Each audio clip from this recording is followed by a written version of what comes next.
Welcome, David. I'm sure our members will be delighted to hear from you and your success stories. Before we have David speak, I'll just take 2 minutes to introduce him. And he's a Kenyan-born.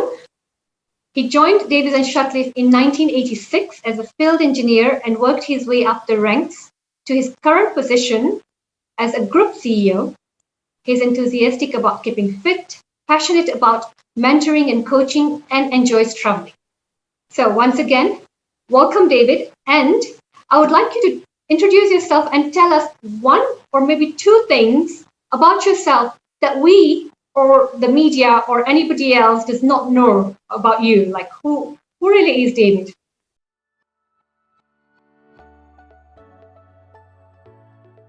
Well, thank you very much, Farida. I appreciate the opportunity to be able to share something about myself. If you like, you can go a little bit below the skin, below the shirt, and see a little bit more about who I am.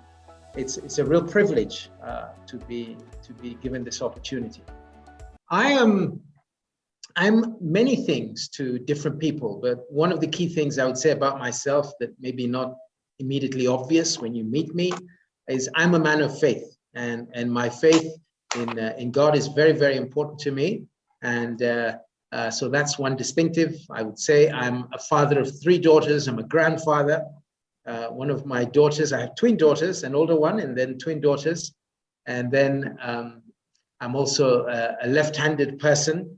And I used to captain Kenya in squash. You talked about my interest in sports.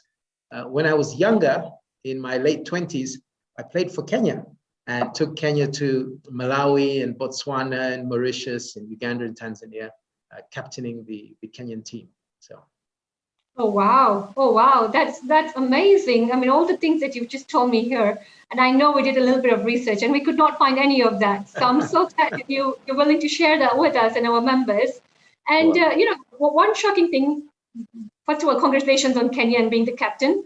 But one shocking thing is you said you're a grandfather. So, wow, you don't look like a grandfather at all. So this is a compliment. Thank you so much. So, karibu sana.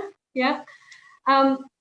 Reading about some of your old interviews and that you've given in the past, I picked up on some multiple master degrees that you've done. Now coming to your career, one is in the business administration, focusing on strategic management, and the other is in counseling and psychology. Now, in my opinion, science, management, and psychology makes a remarkable and an interesting mix. So the question is, how have these studies, and not only the studies, not the academic studies, because that's textbook, you learn that and we all learn that, and then we come to the real world where we now need to apply, where you get your experiences from. How has that impacted your role, your position, the growth of yourself, and of course, the growth of the company, which we'll talk about in a bit?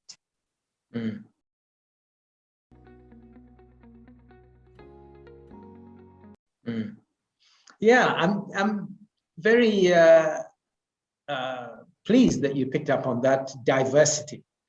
My undergraduate degree was in engineering, and I did this in Canada in the early 80s. And of course, engineering, as you're probably aware, is about maths and physics, about formulae. And you can tell even before the end of an exam, is the answer going to be right or wrong? And so when I came to work for Davis and Shirtliff in 1986, it was about, can you understand the physics behind hydrology and thermodynamics? You have a borehole, it's of a certain depth, and there's a certain amount of water which comes out of it. What is the right pump and motor and control panel to put in there? That's maths and physics. There's a certain amount of sun that's outside. How many watts can you collect to convert that to photovoltaic power? And so what I have done for many years is worked in the area of water and energy. So that's the engineering, and that's where I started, as you say, as a field engineer. But then in time, and this is an interesting point, Farida, if you become good at anything, what do most people in management do? They promote you, and they say, you are good at doing this. We're going to put more people under you or give you more projects so that you then end up in management. That's why I went to USIU. My undergraduate was at McGill University in Canada. I went to USIU in Nairobi, and I did my MBA in strategic management. And that's completely different. This is about managing people. It's about profit and loss. How do you make profit? And what is acceptable? What are the things that you look out for? It's about teams and motivating people. It's about customers. It's about the corporate, the stakeholders, the shareholders. It's about strategy. How do you overcome or do better than your competitors? Yeah. But that wasn't enough. I then did a counseling and psychology degree. And that came out of a place of hurt for me, just being very honest with you. I had a difficult marriage that ended up in divorce, unfortunately. But that's all part of life. And I started the counseling to understand what was the matter with me, what was my contribution. I had not expected that. And it was a completely different world from maths and physics, and different from leadership and profit and loss. This was about motivations. It was about fears. It was about personalities. It's about what drives a person, about soft issues of love and security and those sorts of things, the why questions. So very different from the first two degrees. But now in executive management, where I am, it's all coming together. Yes, I can understand how to size a pump from an engineering point of view. And if a generator isn't working, I can tell you what the problem is. I know how to treat water, but also bringing together people from 9 different countries. We have over 60 branches in the region, and working on boards and bringing the whole thing together so it works in a way that people can be motivated. People can be excited about being part of a bigger team and want to contribute to what the big picture of what the company is doing. All of these aspects come together. Yes, the engineering, yes, the management, and yes, the psychology behind it all. Yeah. Oh, wow. That is so brilliant, David. The way you just kind of weaved all these puzzles together and brought them to your success and the strategy of the company as well. And you know, the diversity of 9 countries. We may be in Africa, and I know many times when people or when you're in the West would say Africa as one country. I mean, we staying in Africa know that there are so many diversities. We may all be an African country, but then there are so many different things about us. And you having these skills and this experience, weave all that together and manage them. I mean, I think that's really something to be commendable. And what I also hear, David, is the humbleness in your voice of how life has just brought everything together. Your career, your personal life, and what you had to do to get through some of the things as a human being, and now how you are bringing these things, like, you know, one of the things that's really coming out from this COVID discussions as well is we are human beings driving an organization. It's not all about profit and loss. It's not all about numbers. Yes, it is, but the human element is really, really coming up. So how I see you handling it, and I'm so grateful that you're speaking to our members, because I think that's a really, really good puzzle to incorporate. So well done. Thank you. And I know we'll be picking a little bit more on that. So we'll come to you on that. You've been with Davies and Shirtliff for 35 years, which is like, you know, I know recently you guys celebrated your 75th year anniversary. That's correct. Yes. So you've been with the company for half the entirety. Yeah. And yes, giving you lots of credit of where it's come, nine countries, 60 branches, and all that. What inspired you, David? What were some of your inspirations that you can give our members?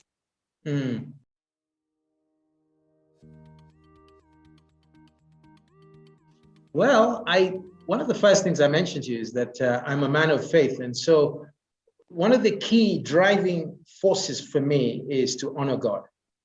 Because there are many times where there's no one watching and you're trying to get a project completed or a tender filled in time for the deadline, or you are doing some things in the middle of the night or over the weekend or on a holiday, and because it needs to be done. It's not because of the boss, not because of anybody else.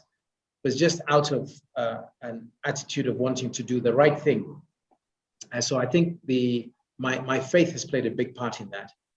But then apart from that, I think the corporate vision has been something that has always gripped me. We have said we want to be world class. And this is something we've stated in our vision for many, many years. And that means that we are never satisfied with the status quo. We have three very simple values. I know many companies have lots of values. Ours are just integrity, quality, and altiora peto, which is Latin for I seek higher things. And those values are my values as well. I espouse them and I buy into them. The vision about being world-class, about demonstrating that in Africa, to your point, Farida, that it's possible for people who are born and bred in Africa to compete at world-class levels. That's what we're doing. That's what we're trying to do at Davis & Shirtliff. And that means a lot to me. I'm excited by the teamwork, the people, my colleagues, my co-directors, the general managers, the senior management, our chairman and the board.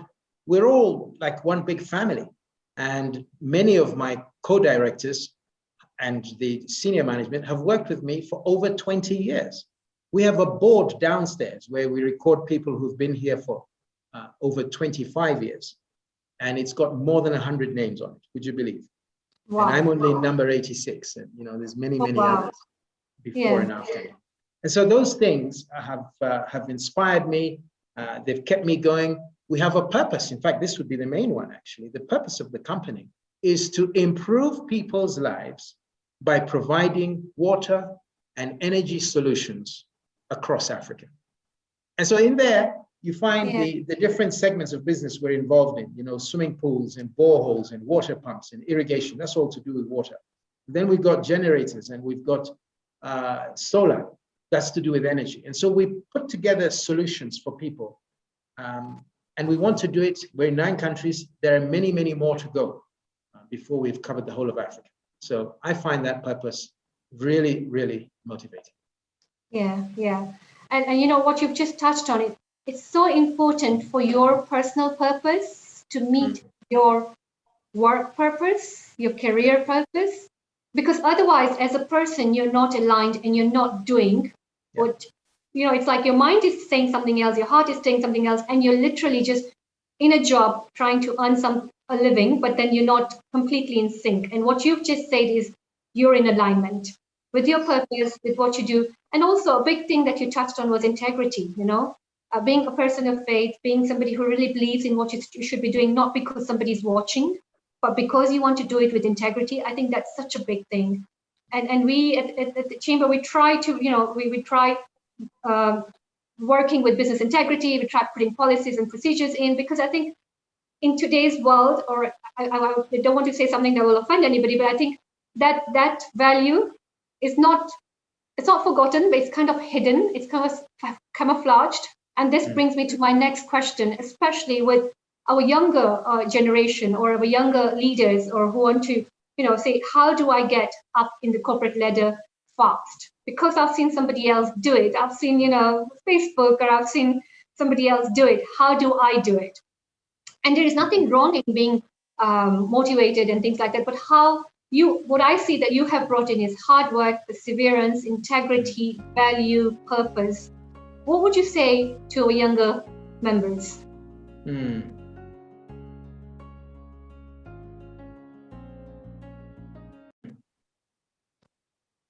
I would say that the first thing is to have a plan.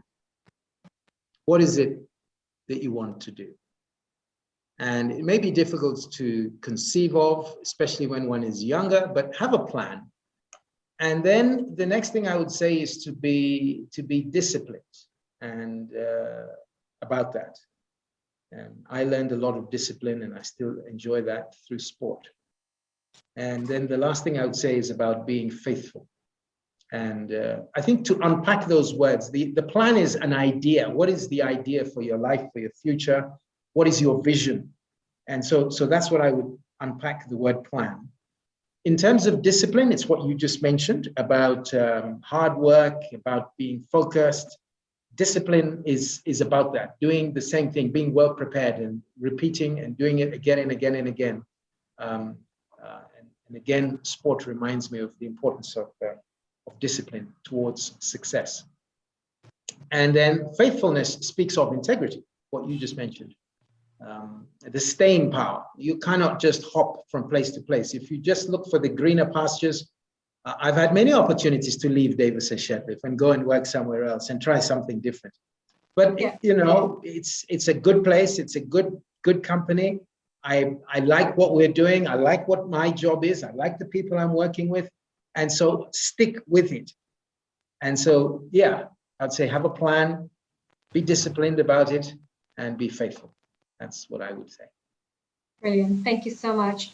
Now, I can't leave you without one challenging question, which I think many of our CEOs, including myself, would want to know. We've gone through a pandemic. We've gone through some tough times. I know we've been in conversations with you. We've had, member support groups and things like that where you've come and you've talked to us.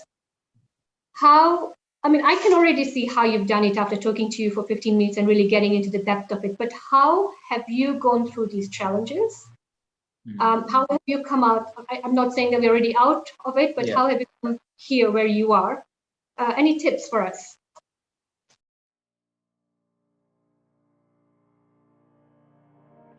The first thing we appreciated as a management team is that we were in uncharted waters. We had never been in this place before.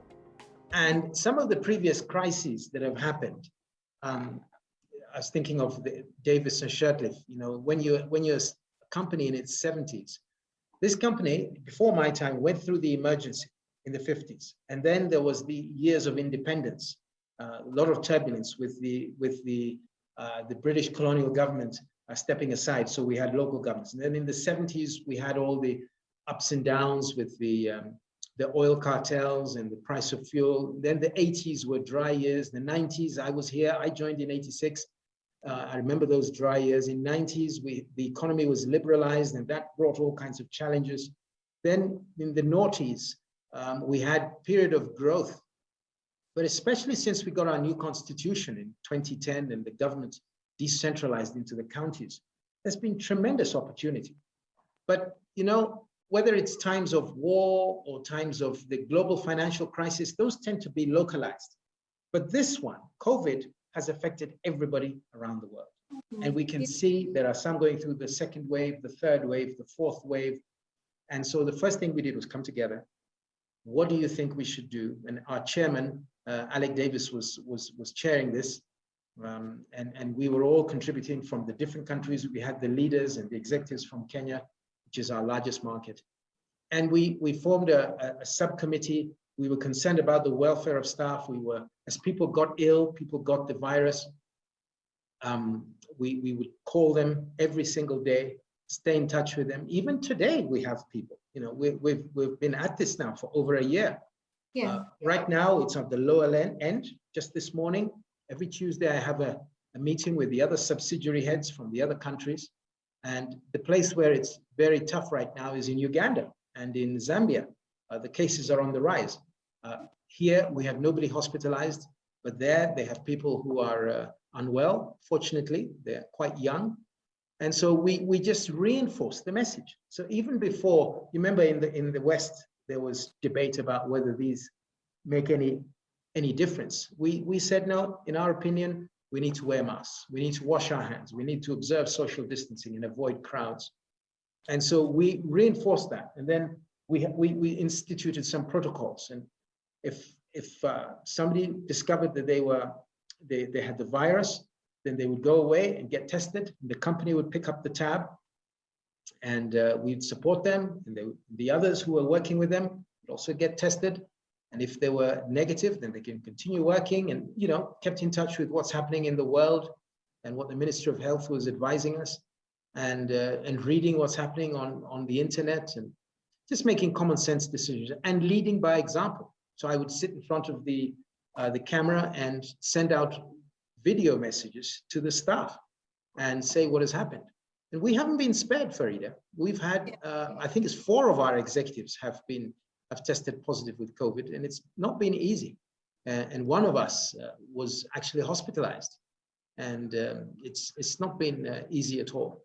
So we've seen like we are at war. This is like we are at war, like we will never experience again. And because it's the same for everyone, we have just got to survive and do better than everybody else and take care of our own people. We instituted a salary adjustment. And we said, right, you know, we took the average of the salaries, December, January, February, March, and we said, right, that's our datum. And if the revenues, because we're in different countries, we don't know how each country will respond. If the revenues drop below 20%, only then will we institute an adjustment to the salary. Bigger adjustment for the senior staff and a smaller one for the junior staff. We had some formula we were using. And so we implemented that in April. I think it was March and April, or April and May last year, April and May. But fortunately, the business bounced back. And later on in June and July last year, we then refunded the staff any amount that had been deducted in salary. And that really boosted the confidence of our staff. And we haven't had to do it again since then. So we've had to make some drastic changes. We got some licenses that allowed us to move around because we're in the essential services. And you just have to keep adapting. And if you are agile, I think it does make life a lot easier for you. Brilliant, David. I can't stop hearing in your conversation and in your talk, people, people, people. I mean, you've talked about purpose, you've talked about vision, you've talked about what David and Shirtliff does, but I just can't stop hearing about people and how during this really turbulent time, you've given them the importance. You know, it's like they're your main assets. And I'm so delighted to be speaking to a group CEO of a company who really put people at the forefront. And I don't know, but I think that would be really your major success. That's why you do that. And that's how you get the results is by people, by looking after your people and not just treating them like any other commodity, but it's like, these are our main assets and let's look after them. Yeah.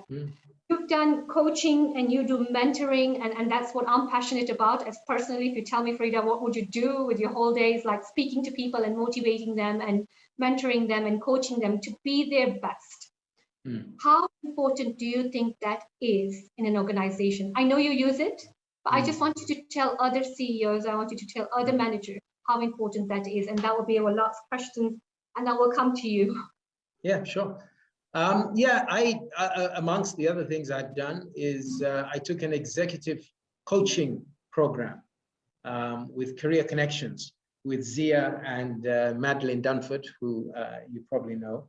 Yeah. And they took us through, this was in 2018, and I thoroughly enjoyed that because I do appreciate that there are times when people can get stuck. You can get stuck in a relationship, a personal relationship, or even at work. And then you wonder, how do we get out of this? And so there is a place for coaching where you can come together with a person, identify what the issue is, come up with some alternatives for some different things, different approaches that they can take, and then hold them accountable. And even on a personal level, I, like you, we share this passion. I'm very passionate about mentoring. And so outside of the office, I have people who just the day before yesterday was International Father's Day. And I got so many messages from Liberia, from the United States, from Canada, the UK, from where else was it? Ethiopia and Kenya, of course. Just people just saying, you're like a father to me, and I really appreciate you. And even here at work, I have the CEO lunch. It's for younger people who are in the company who want to ask questions like you are asking. What makes you tick? Why have you stayed here longer than I've been alive? And what's important to you? Yeah. Yeah, actually, the average age in the company is 34, 33, 34. And it's interesting. And it's the median as well. So there are many opportunities. I've just finished just this morning. We've been doing, in the month of June, we do the appraisals. And because most of the staff are doing a reasonable job, what I find myself doing is encouraging. It's motivating. And if there's some areas that need panel beating and saying, you know what, you could improve your productivity, you could improve your output, your contribution by addressing these 2 or 3 things.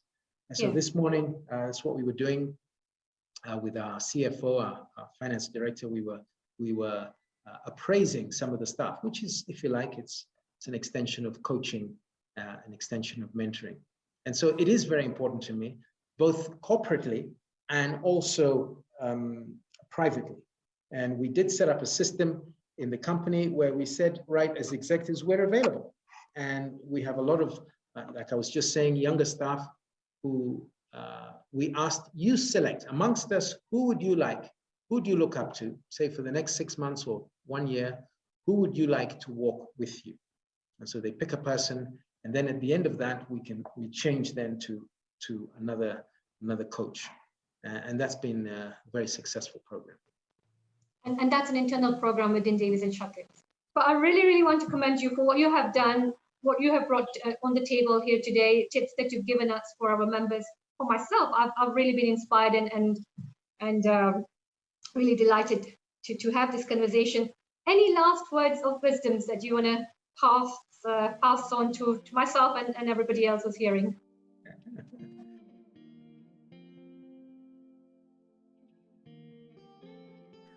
I would say set about determining your vision, your personal vision, as early as possible. And then spend the rest of your life just making it happen on a day-to-day basis. Wow, that's brilliant. We're going to quote you on that. I'm going to put your name down there. No, thank you so much. Thank you so much. I mean, it was so valuable to hear these insights, to hear your stories, to hear your values. And we're going to be starting this particular CEO group's outreach on best practices workshop. I know you're really busy. I know you're doing so much, but it would be really good if you can grace 1 or 2 workshops in the future where members would like to speak to you one-on-one over an afternoon, and we'll give you enough notice on that. So David, I just want to say, on behalf of the Chamber Board, on behalf of the team, Brenda, myself, and everybody else, and all the members, Santi Sana, thank you so much for taking this time out and speaking to us. And delighted to have you on board as a member. It's a real pleasure and a real privilege. Thank you so much for your interest in me. And I'm very grateful to you, Farida, and to Brenda, and to the whole of the BCCK. You take care. God bless you. God bless.